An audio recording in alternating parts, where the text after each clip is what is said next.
चींटी और कबूतर की कहानी। तपती दोपहरी में प्यास से बेहाल एक छोटी सी चींटी पानी की तलाश में भटक रही थी।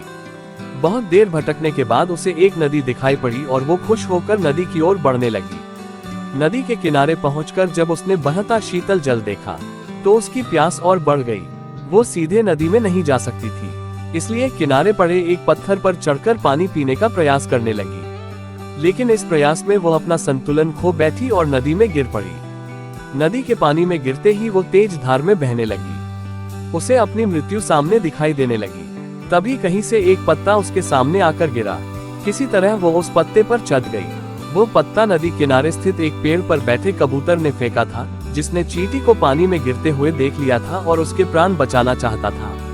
पत्ते से साथ बहते हुए चींटी किनारे पर आ गई और कूदकर सूखी भूमि पर पहुंच गई। कबूतर के निस्वार्थ भाव से की गई सहायता के कारण चींटी की जान बच पाई थी। वो मन ही मन उसका धन्यवाद करने लगी। इस घटना को कुछ ही दिन बीते थे कि एक दिन कबूतर बहेलिये के द्वारा बिछाए जाल में फंस गया। उसने वहां से निकलने के लिए बहुत पंख फड़फड़ाए, बहुत जोर लगाया, लेकिन जाल से निकलने में सफल न हो सका। बहेलिये ने जाल उठाया और अपने घर की ओर जाने लगा। कबूतर निस्सहाय सा जाल के भीतर कैद था।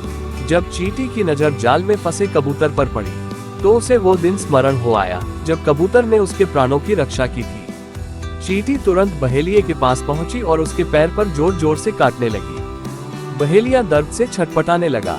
जाल पर से उसकी पकड़ ढीली पड़ गई और जाल जमीन पर जा गिरा। कबूतर को जाल से निकलने का अवसर प्राप्त हो चुका था। वो झटपट जाल से निकला और उड़ गया। इस तरह चींटी ने कबूतर के द्वारा किए गए उपकार का फल चुकाया।